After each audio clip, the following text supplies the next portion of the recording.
Nagsagutan sa social media ang mga opisyal ng Chinese Embassy at Philippine Coast Guard patungkol sa paglalayag kamakailan ng isang Chinese research vessel sa karagatang sakop ng Cagayan. Samantala, to the rescue ang US Navy sa tatlong mahingis ng Pinoy na ilang araw na stranded sa West Philippine Sea. Narito ang report.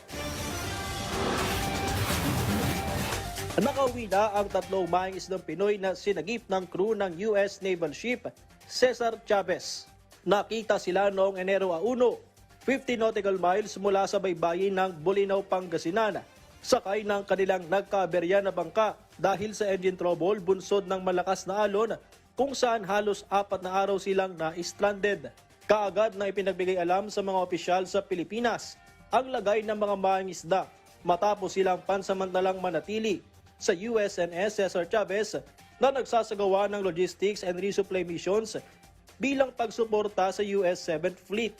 Nitong Biyernes, nang inihatid sila pabalik sa Infanta, Pangasinan, sa tulong naman ng Philippine Coast Guard na nagpasalamat sa mga tauhan ng USNS Cesar Chavez dahil sa kanilang ipinaabot na humanitarian assistance sa ating mga kababayan.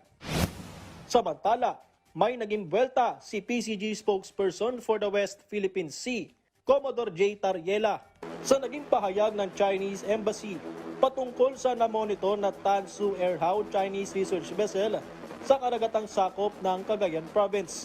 Inihalin tulad kasi ito ng Deputy Spokesperson ng Embahada ng China sa pagdaan sa pampublikong highway at hindi anya may tuturing na trespassing dahil bahagi ng international passage ang Luzon Strait. Sagot naman dito ni Tariela ang pag-deploy ng PCG ng isang islander aircraft para magsagawa ng Maritime Domain Awareness Flight ay alinsunod sa UNCLOS at domestic laws ng Pilipinas para bantayan ang aktibidad ng naturang Chinese research vessel at igiit ang soberanya ng bansa sa loob ng ating exclusive economic zone. May tuturing din anya na hindi makatotohanan ang pagbanggit ng China sa UNCLOS dahil sila mismo ang lumalabag sa mga probisyon nito para angkinin ang buong South China Sea, habang hindi rin may kakaila ang pagsasagawa ng marine scientific research ng mga Chinese vessels kahit sa EEZ ng iba pang mga bansa. Sa pinakauling monitoring ng PCG noong December 31, lumayo na ng 291 nautical miles mula Isabela ang na-detect na Chinese research vessel.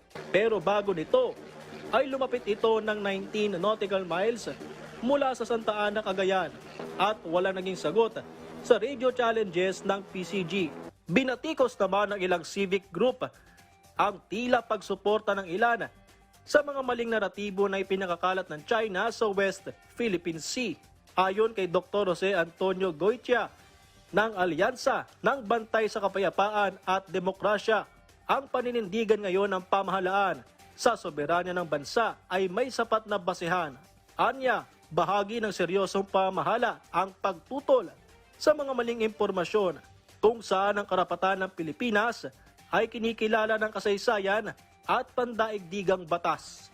Patrick De Jesus para sa Pambansang TV sa Bagong Pilipinas.